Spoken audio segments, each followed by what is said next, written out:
When history recalls the darkest architects of Nazi Germany, we think of Himmler, Goebbels, and Mengele. But hidden among them was a woman with the face of an angel, yet a heart steeped in cruelty so deep even the devil might turn away. This is the haunting story of Irma Grese, not just a person, but a chilling warning etched into the memory of mankind. Let's begin and uncover the final days of one of the most dreaded criminals of the Third Reich. Irma Grese's career began in 1942, when she was just 18 years old.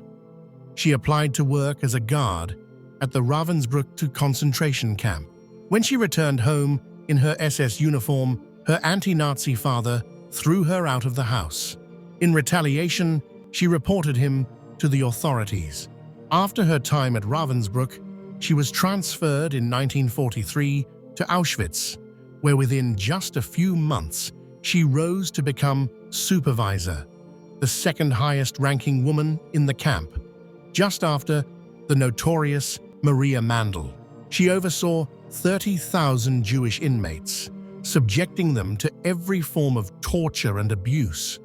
After Auschwitz, she moved to Bergen Belsen, where she gained a reputation as one of the most sadistic female guards in the entire Third Reich.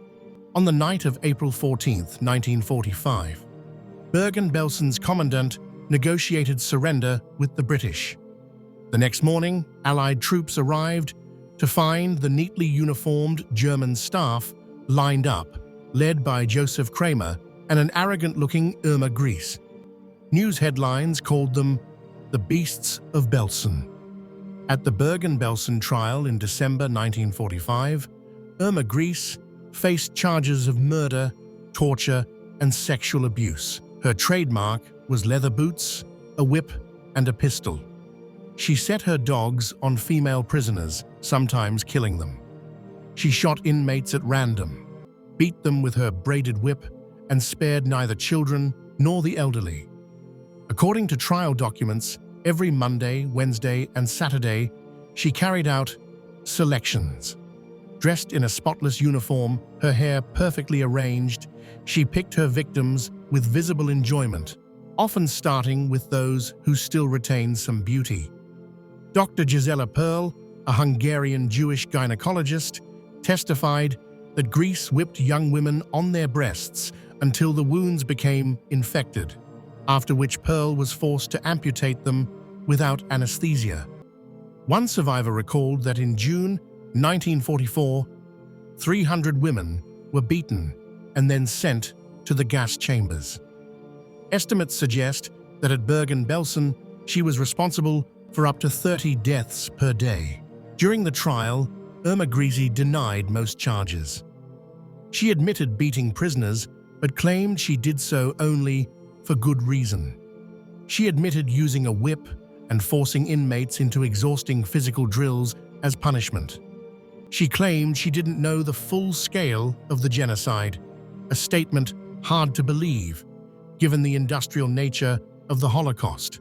She never abandoned her Nazi beliefs. In prison, she sang SS marching songs. In court, she remained cold and distant, often answering only "no, I don't know," or "I don't remember." On the 54th day of the trial, she was found guilty. At just 22 years old, she became the youngest woman to be sentenced to death under British law in the 20th century.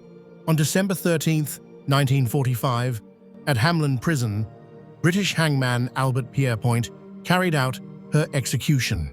Reports say she resisted when Pierrepoint tried to place the black hood over her head, forcing him to slap her into compliance.